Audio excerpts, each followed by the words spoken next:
avec Rachel sur la première. Nous voilà de retour dans le studio de Martinique Première avec notre première invitée de la soirée, l'auteur professeur des écoles et donc experte en accompagnement scolaire, Noélie Curassier. Comment et pourquoi, Noélie, en étant professeur des écoles, on a envie à un moment donné d'écrire un ouvrage pour soutenir ces pauvres parents dépassés par les événements? C'est vrai qu'il y en a qui sont dépassés, peut-être qui ont besoin de plus de méthodes, plus d'organisation, qui veulent en savoir plus. Alors, qu'est-ce qui m'a donné l'envie? Je trouve que j'ai beaucoup travaillé à l'élémentaire et lorsque j'ai travaillé à l'école maternelle, je me suis vraiment rapprochée des parents et le matin comme le soir, je les voyais, je leur donnais des conseils. Mais je me suis rendu compte que l'enfant changeait complètement et surtout la relation de l'enfant entre l'enfant et son parent changeait, il s'améliorait, il travaillait avec beaucoup plus de plaisir. Alors je me suis dit, ben, il n'y a pas de raison que ça s'arrête à l'école, d'autant plus qu'un jour, j'ai une amie qui m'a vraiment demandé de l'aide pour accompagner son enfant. Alors je lui ai dit, bon, je ne donne pas de cours de soutien scolaire, mais je vais lui dire exactement ce qu'elle doit faire. Et elle a appliqué mes conseils. Alors, et puis, elle a eu vraiment des résultats incroyables en très peu de temps. Et je me suis dit, il n'y a pas de raison que ça s'arrête là. Parce que vraiment, elle manquait de patience, cette maman. Comme beaucoup de parents, je me suis rendu compte vraiment comme beaucoup de parents. Alors, je me suis dit, ben, je vais donner des conseils en ligne. Et j'ai créé donc le groupe Facebook L'école à Noélie. Je me suis rendu compte que effectivement, ça prenait, qu'il y avait des parents intéressés, puisque ils ont besoin d'un espace où discuter, où échanger entre eux déjà, et où avoir les conseils d'un expert. Donc, je me suis dit, bon, expert, professeur des écoles qui connaît quand même la maternelle et l'élémentaire, puisque ça fait quand même 18 années que j'exerce, et donc je connais un peu le public, et maintenant je connais mieux les parents. Voilà, ce qui m'a donné vraiment envie de continuer. Alors, je me suis dit, sur les réseaux, je fais des conférences, oui, et je vais maintenant concentrer tout ce que j'estime être la base, hein, qu'un parent d'élève, dès lors qu'il met son enfant maternel, doit savoir, doit maîtriser. Ben, je mets tous ces éléments dans un livre. Et voilà, j'ai sorti le livre Objectif réussite scolaire. Comment aider son enfant à s'épanouir à l'école. On a beaucoup d'ouvrages pédagogiques quand on est femme enceinte, Voilà. surtout dans cette période, on nous propose tout un tas de Voilà. méthodes, etc. Mais c'est vrai qu'une fois que Pour l'enfant l'école. naît, on n'a pas tant d'ouvrages que ça. Et mis à Voilà. part, bon, Et on va on en n'apprend parler, pas. on va aborder ensemble bien sûr les paramètres, puisque les choses ne sont pas évidentes pour tout le Voilà. monde. Parce qu'on Les choses ne n'apprend sont pas, on n'a pas de formation avant de Je devenir vais vous parent poser la d'élève. question tout de même parce que bon, les parents travaillent aussi, donc Ouais. chacun rencontre des difficultés, qu'elles soient financières, qu'elles soient dans, voilà, dans tous les D'organisation. paramètres. On va l'aborder ensemble, gros plan sur objectif réussite scolaire. Et n'hésitez pas, si vous avez des questions, vous pouvez nous les taper sur la page YouTube de Martinique la première. On se fera un plaisir d'y répondre avec notre invité. On revient juste après le flash de France Info, puisqu'il est déjà 18h30 sur Martinique la première. Gros plan donc ce soir sur objectif réussite scolaire avec Noélie Curassier, professeure des écoles et experte en accompagnement scolaire. Et tout à l'heure, nous retrouverons l'artiste Lumi qui sera accompagné du youtubeur qui fait sensation, Lionel Nido, d'ailleurs présentateur, animateur, homme de médias, radio, télé, bref, on va se régaler. Alors peut-être, non, ils ne sont pas prêts. Eh bien c'est pas grave, c'est dommage, parce que nous on a plein de choses à dire avec Noélie sur cet apprentissage des enfants et comment leur faire aimer l'école aussi surtout.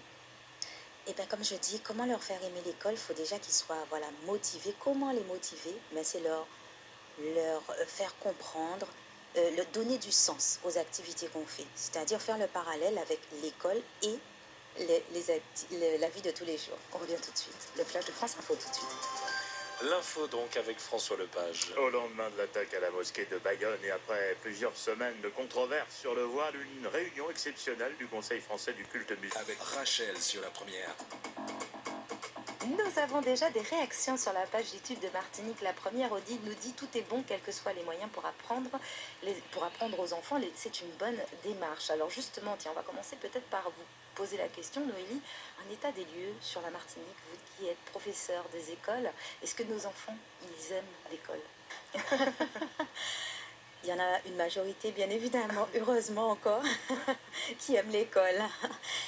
C'est sûr que on retrouve encore des élèves qui se plaignent le matin, même moi, Des professeurs même mon des écoles. propre fils Ah oui, même votre se enfant. plaint d'aller à l'école. Ben, c'est vrai qu'on doit faire en sorte de réconcilier un petit peu l'enfant avec l'école. Et c'est ça, ce que je disais tout à l'heure, c'était vraiment de permettre à l'enfant de se fixer des objectifs et de se projeter, en fait.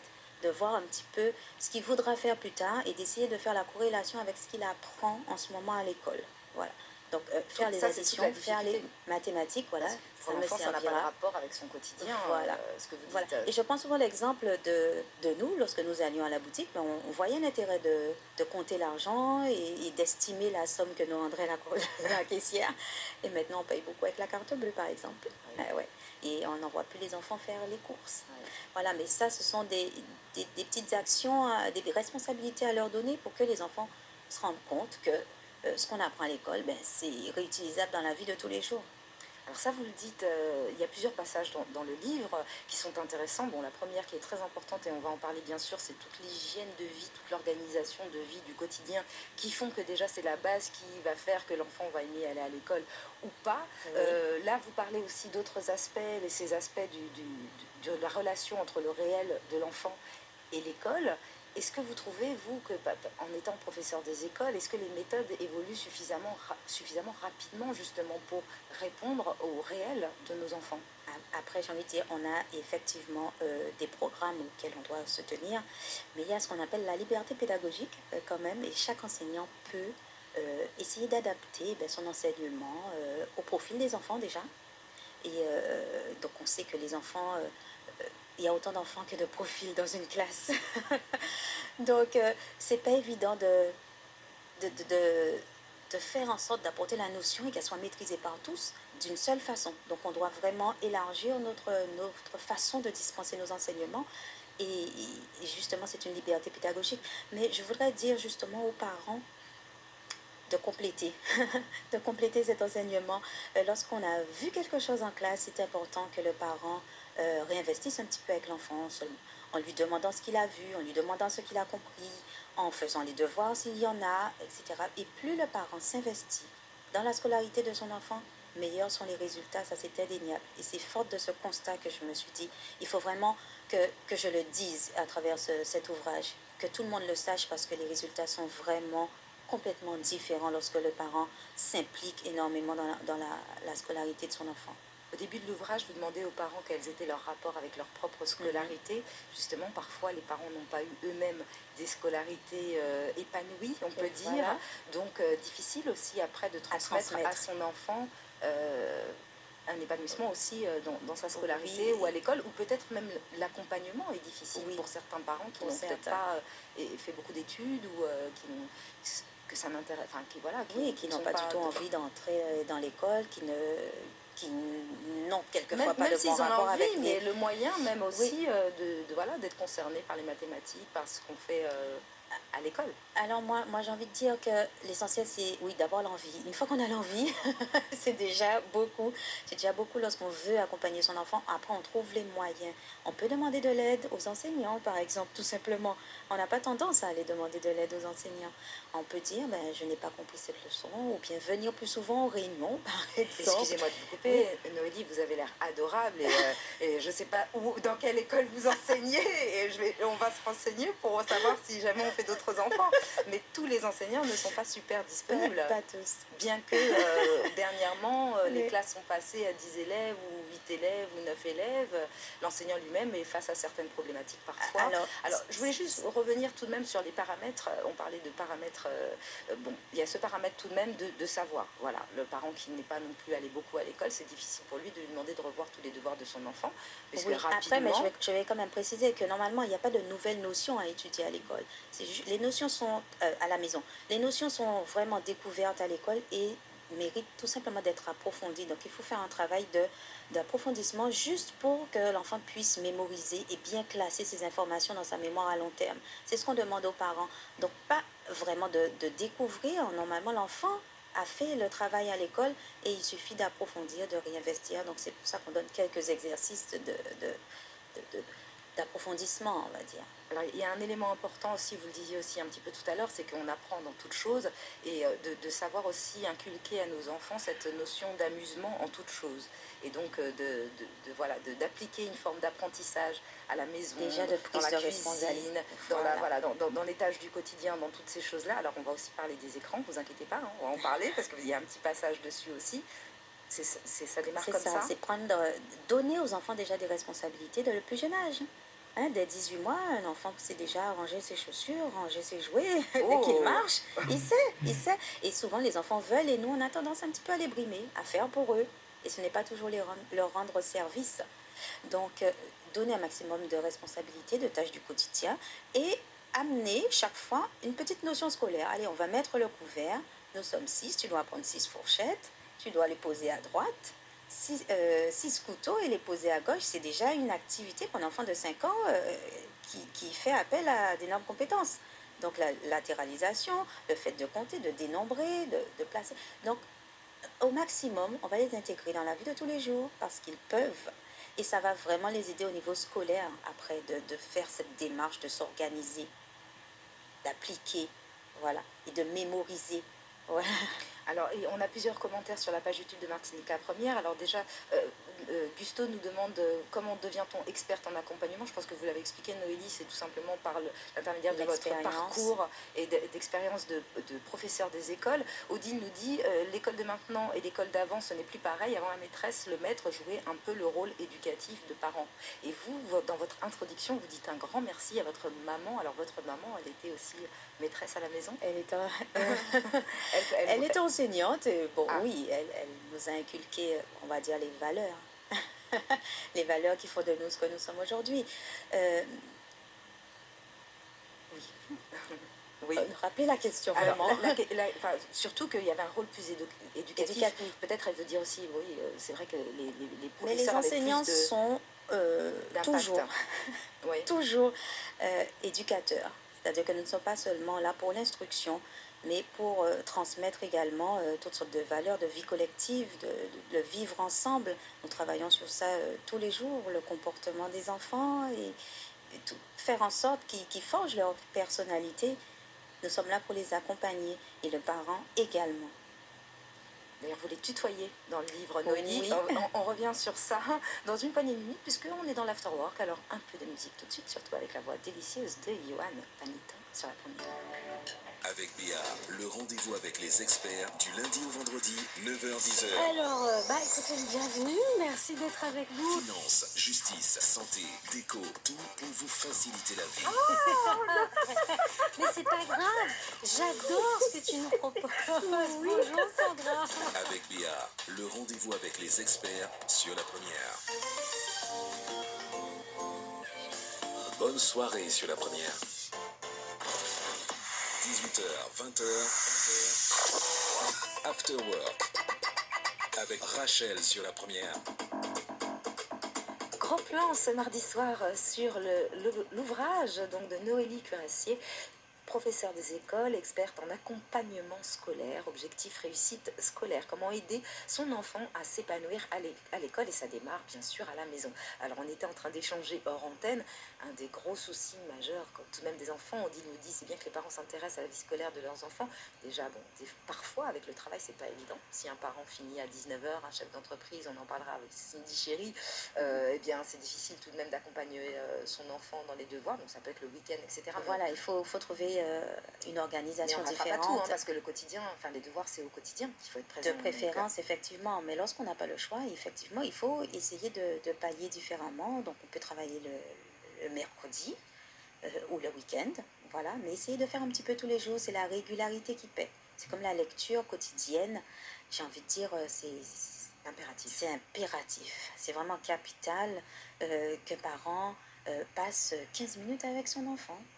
Et à la lecture, après, il y a différentes modalités de lecture que vous allez pouvoir découvrir dans le livre. Mais ça peut être le parent qui fait la lecture ou l'enfant qui lit, ou on peut alterner. Un paragraphe, maman lit, un paragraphe, l'enfant lit. Mais l'essentiel, c'est vraiment de passer ce moment vraiment intimiste avec son enfant et de voir ses progrès, parce que c'est gratifiant de voir les progrès de son enfant au fur et à mesure. Lorsque la lecture est régulière, c'est gagné. On revient d'ailleurs sur les écrans, puisque vous parlez de lecture, ce qui est un peu... Bon, on lit sur les écrans, mais c'est tout Aussi. de même pas la même chose. On parle surtout des dessins animés, des films, des séries. Vous dites 30 minutes par jour maximum. Alors, je rebondis là-dessus parce que c'est intéressant, parce que tout de même 30 minutes par jour, ça veut dire qu'au-delà de 30 minutes, c'est déjà trop. C'est déjà trop, en tout cas les jours où il y a classe, hein, le lendemain. Il faut vraiment essayer de limiter et aussi surtout choisir les programmes pour qu'ils soient quand même instructifs un petit peu pour l'enfant. Je ne dis pas qu'on ne doit pas se détendre, bien évidemment.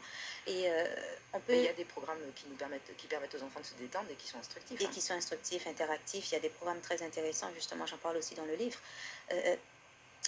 C'est important de se détendre, mais d'apprendre aussi par le numérique. Il y a les nouveaux médias, on a de nombreuses applications qui permettent d'apprendre l'étape de multiplication, par exemple. Hein, n'hésitons pas à utiliser ceci. Bon, alors, bien évidemment, le parent doit les trier, parce qu'il y en a pléthore et il y en a qui sont plus ou moins éducatives, ces applications, mais on peut utiliser le numérique. Vivons dans notre ère et on peut utiliser donc des logiciels, des applications vraiment intéressantes puisque c'est interactif et ça attire les enfants. Oui, puis ça permet d'apprendre en s'amusant et finalement. ça permet d'apprendre en s'amusant. Et Parce au lieu que d'être... je dis toujours que apprendre en jouant, c'est magique. Je ne connais aucun enfant qui n'aime pas jouer. Et les enfants, lorsque les enfants aiment jouer avec leurs parents, aiment donc apprendre avec leurs parents. Le tout, c'est de proposer à l'enfant l'activité pour qu'elle soit motivante. Et puis là, après, on n'aura plus des enfants qui disent je n'aime pas l'école.